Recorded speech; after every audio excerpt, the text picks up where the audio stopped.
For the next few minutes, you will witness some highlights of a spectacular and decisive operation. A few brief flashes on the screen will bring you the end product of years of training and planning and construction. The aircraft you will see took decades to develop. The men who jumped from them had to become experts in a matter of months, and they did. The operation was a great success. It saved thousands of American lives that might have been lost in bloody frontal assaults. But as you will see, we had to pay the cost of those saved lives in broken gliders, parachute silk, aviation gas, and 1,000 other items of supply and equipment. This is not a war that can be won by dollars and cents alone, but neither can it be won without dollars and cents. The money for gliders and parachutes, yes, and for bandages, come partly out of the war bonds you buy.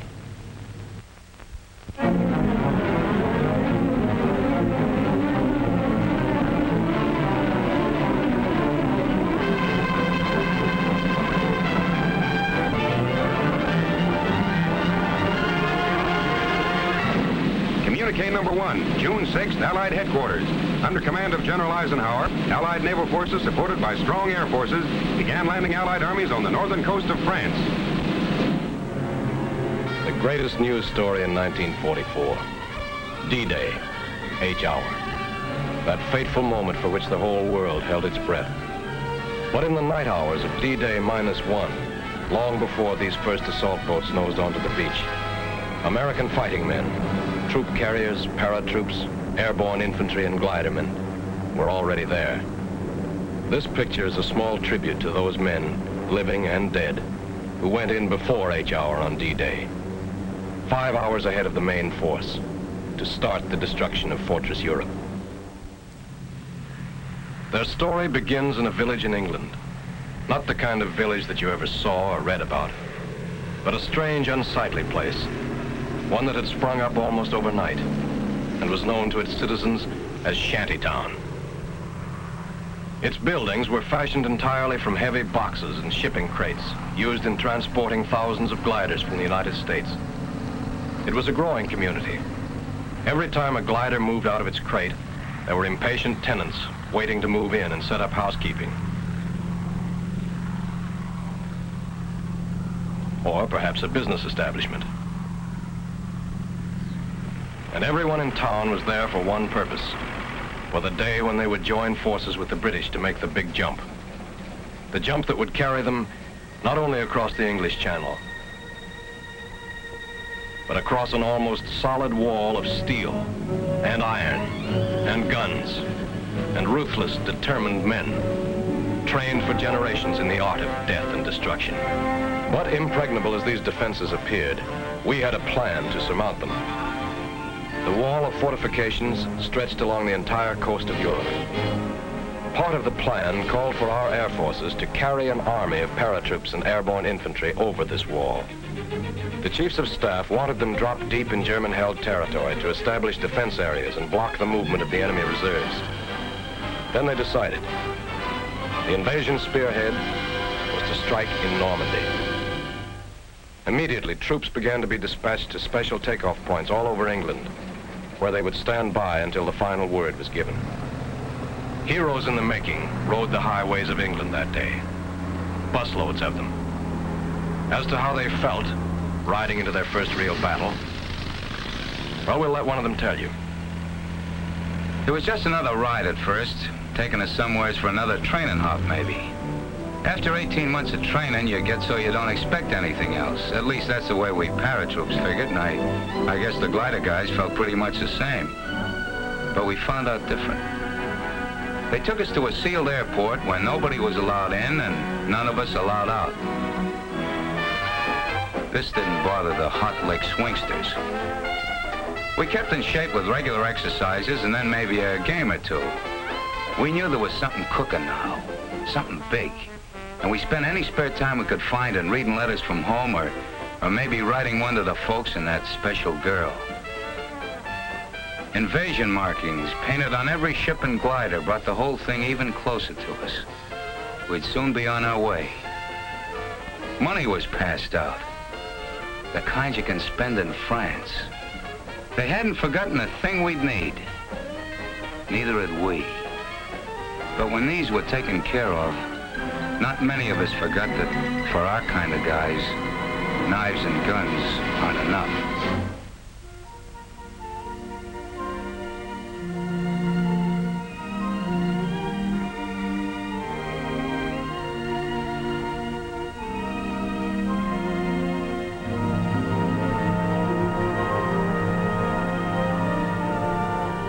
Now we were really ready. General Ike nearly tore his pants stepping over the barbed wire, but he didn't care. He wanted to talk to us. Ike had a lot of questions to ask. What's your name, soldier, he says. Where's your hometown? Who's the toughest man in the outfit? We told him we'd give him the answer to that last one when we got back. He inspected a few of the boys who really have to be tough. The Pathfinders. They go in ahead of all of us and plant signal markers so we can find a way. They live on a steady diet of danger. When Ike got through with us, we were all keyed up, raring to go. And then it was time. Most of these men had never seen real combat, but remember them. Look at their faces. They've seen plenty of action since. They're the boys of the 82nd and 101st Airborne Divisions. The men who faced von Rundstedt in Belgium, stopped them cold at Bastogne and Stavelot.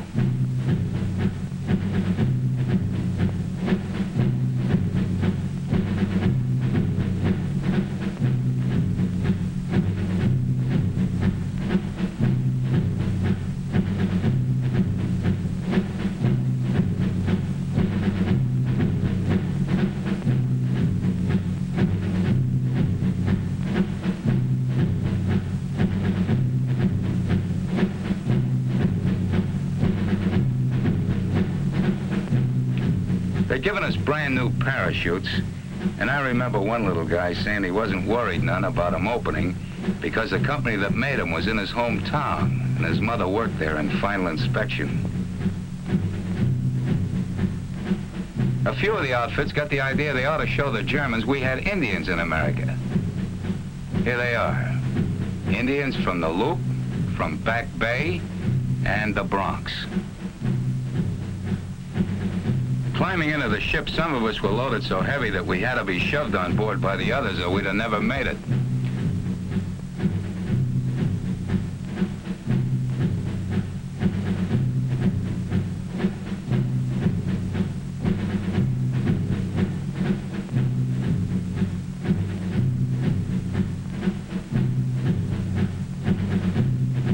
The loading went on into the night.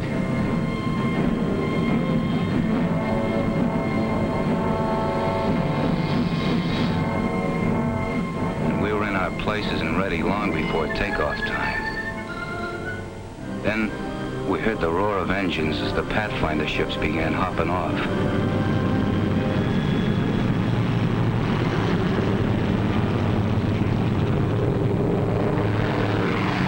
We knew we'd be following soon after. That takeoff was something I'll never forget. Sure, we'd all made a lot of training hops, but this was different. Like the first time you ride a bicycle, only with a whole lot farther to fall if anything goes wrong. Nothing did, though. Not with those troop carrier guys at the controls. Talk about making trains run on time. You could have really set your watch by the split-second way those guys took us off. They took those ships off the ground like it was just another practice run. For them, I guess it was. After all, they were going to have to fly it again and again, all night and the next day. Only under fire. And that's no fun when you figure that these C-47s haven't any armor, no guns, and have to fly low over the drop-in zones, straight as on a bombing run. After we hit the channel and started across, every light went out.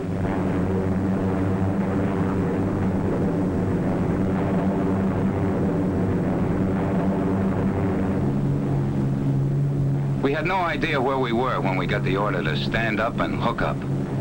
That came so quick we didn't have time to do much thinking before we were over the side and starting that 400-foot drop into France. Thousands of us.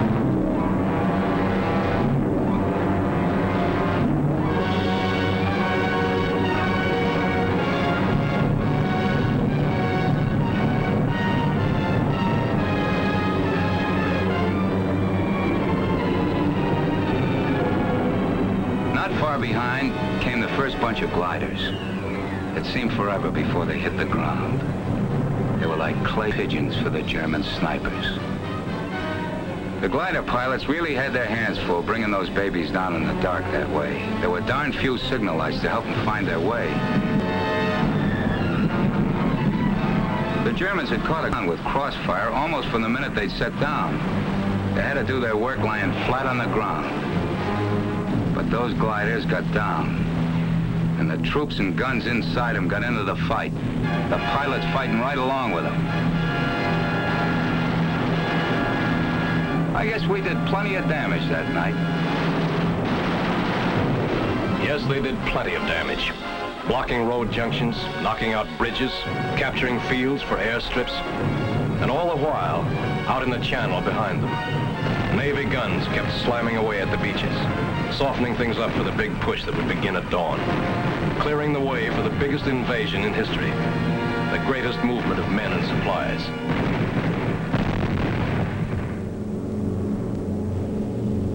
The Troop Carrier Command was ready for its next move. They had massed hundreds of British and American gliders in preparation for the most gigantic aerial towing job ever attempted. Each held a full cargo of jeeps and guns, and the fighting men to use them.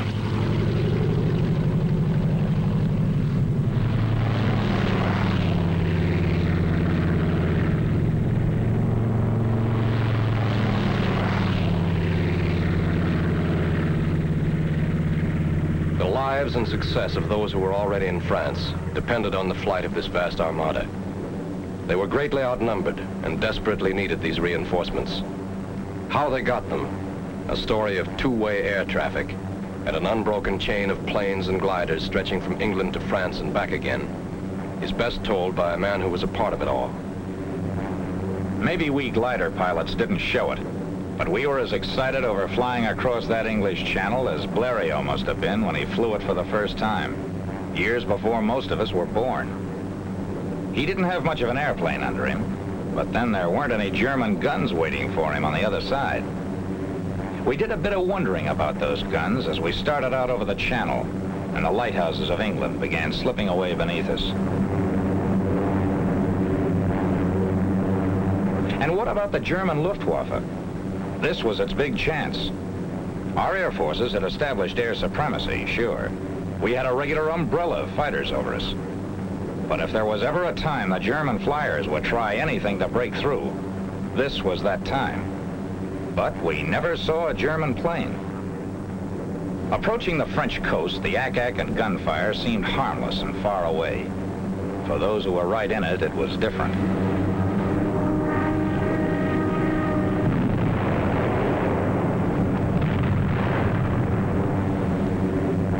It gave us a feeling of pride to be a part of it all, looking down at those men on the beaches of Normandy. We felt a little guilty, too, sitting up over them, not even getting our feet wet.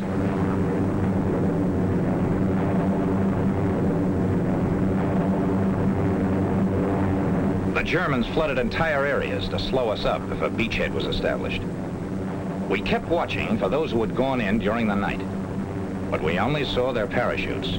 There was no sign of them.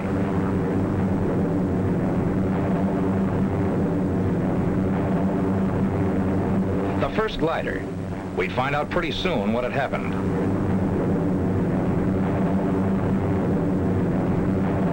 Cut loose. Roger. So long.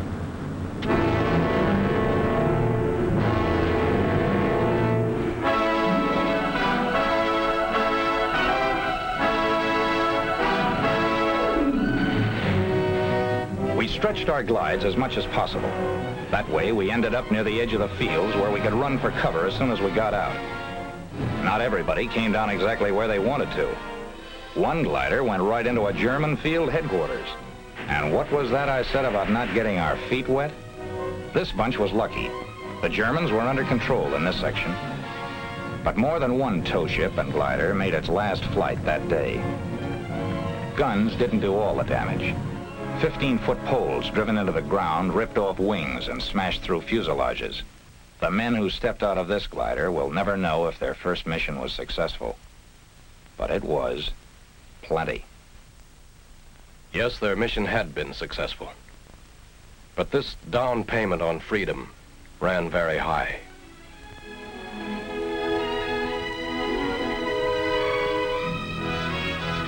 These broken wings served the highest purpose. They carried an army into Normandy. An army which spearheaded the Allied invasion, carried the fight for freedom right to the front door of those who had challenged it.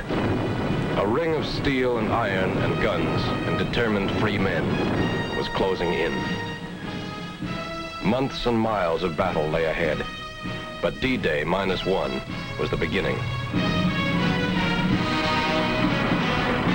Okay, troop carrier, where do we go from here?